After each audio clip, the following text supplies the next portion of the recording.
Who are the greatest Jacksonville Jaguars of all time? Today, we set out to find the answer to that question by going through the top 10 greatest Jacksonville Jaguars of all time and trying to figure out who the greatest player in franchise history is. And we'll start with a more recent player, that being, of course, Josh Hines Allen, who has played for the Jaguars for each of the last 6 seasons. Obviously, the Jaguars are one of the newer franchises in NFL history, and Josh Hines Allen has already comprised 53 sacks in his career, the most notable of those being 17 and a half sacks in 2023. And I have no doubt that he is going to continue to rise higher on this list given the fact that he already has better longevity than several of the players who are also on this list. But at number 9, we're going to include one of those players who did not play very long for the Jaguars. That would be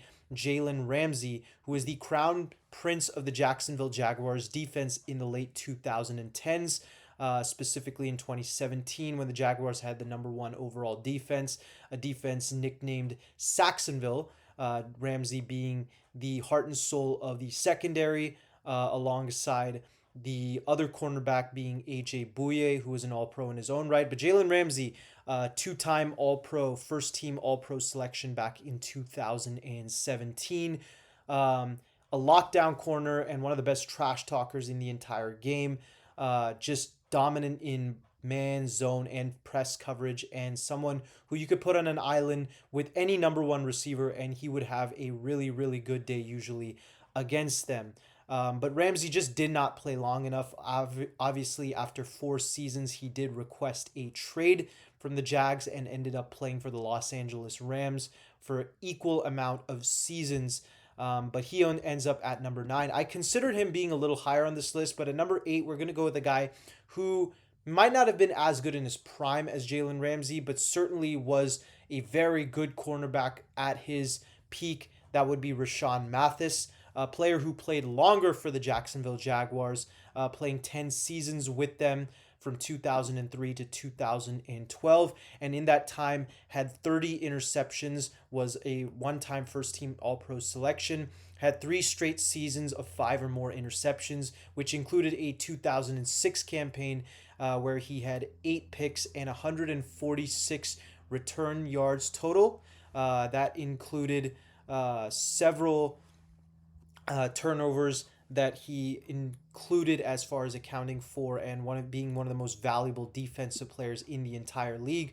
Rashawn Matthysse, in my opinion, is the greatest cornerback in franchise history. At number 7, we're going to go to the offensive side of the ball for the first time. We're going to go with Keenan Mardell, a receiver for the Jaguars in the late 90s, part of one of the most explosive offenses in the NFL during that time, was a Pro Bowler for the Jaguars in 1996, had 4 seasons with the team with 1,000 or more receiving yards, and just one of the best deep ball receivers in the league during that time, one of the best deep ball receivers as far as third down, and one of the most efficient down-to-down receivers in the entire league during that time, paired alongside another receiver on this list very well, and was arguably the best number 2 receiver in the entire game for a time period.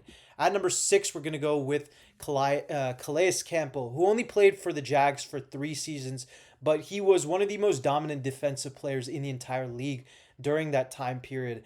Kase Campbell was a 3-time Pro Bowler. He had 46 tackles for loss and 33 sacks during that time period, was a first-team All-Pro selection back in 2017.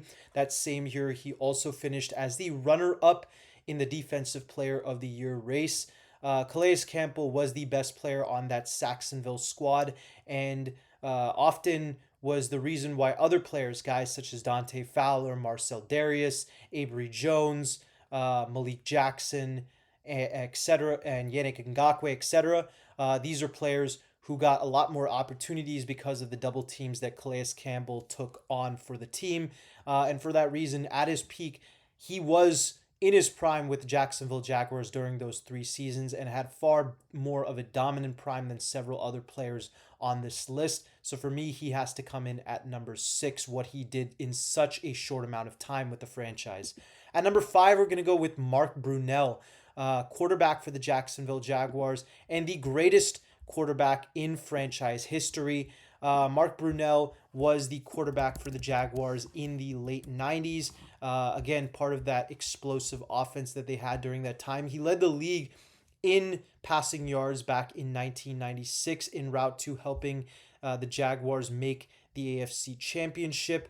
One of the winningest quarterbacks in the league during the late 90s, had 4 straight seasons of 9 or more wins. The only time he lost more than 5 games during his 4 seasons in the 90s with the Jaguars being his first season in 96, where again, obviously they made the AFC Championship game.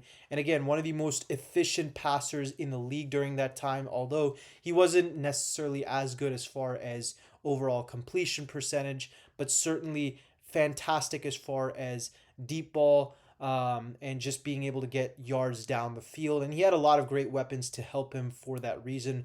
But Mark Brunell definitely is the greatest Jacksonville Jaguar quarterback of all time.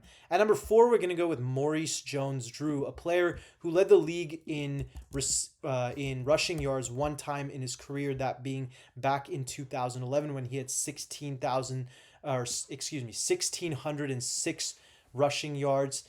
He had 3 straight seasons of 13 or 100 or more rushing yards. That included a 2009 campaign where he had 15 touchdowns. And early on in his career, he especially had several rushing touchdowns. He finished his career with 68 rushing touchdowns with the Jacksonville Jaguars.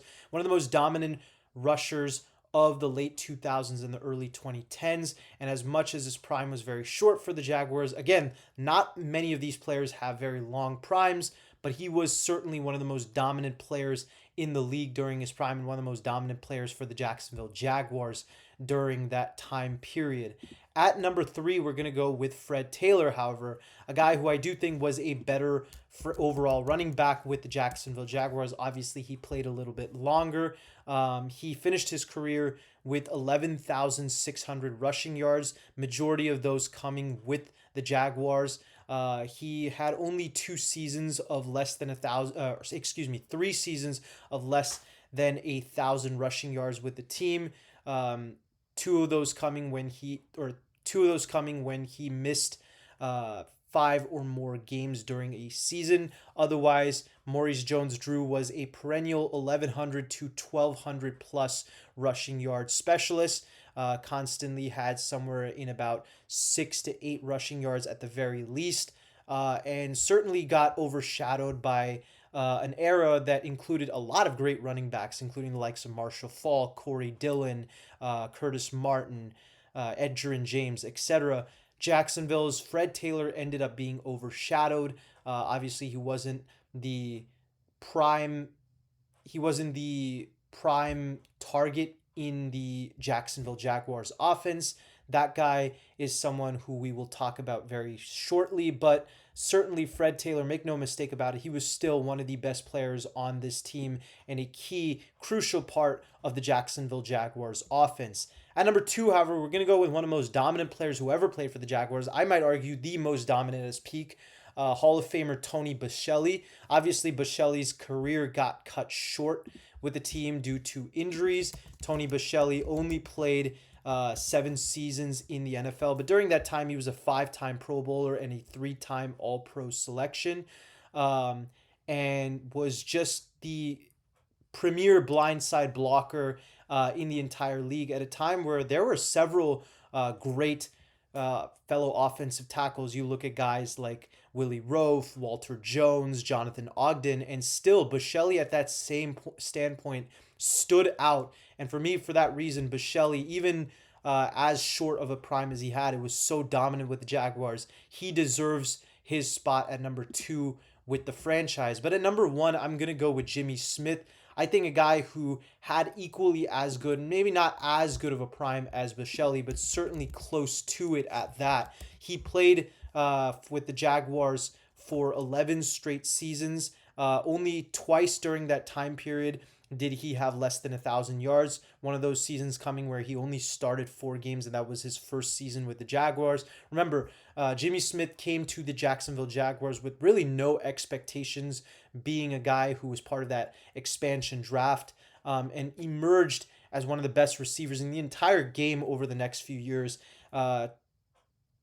His best campaign being in 1999, where he led the league in receptions, had 1,636 receiving yards, and overall throughout his career was perennially an 1,100, 1,200, 1,300 receiving yard specialist, one of the better deep ball threats, and one was a formidable number one to any player in the league at a time where you included the likes of Marvin Harrison, Randy Moss, still Jerry Rice was there, Chris Carter, Isaac Bruce, Terrell Owens, etc. And you still had Jimmy Smith, who was as dominant as the average receiver, and paired alongside Keenan Mardell superbly to give the Jaguars a dominant, and I mean dominant, passing offense that we keep talking about. But yeah, that is the overall top 10. Let me know what you guys think in the comments section. Until next time, peace.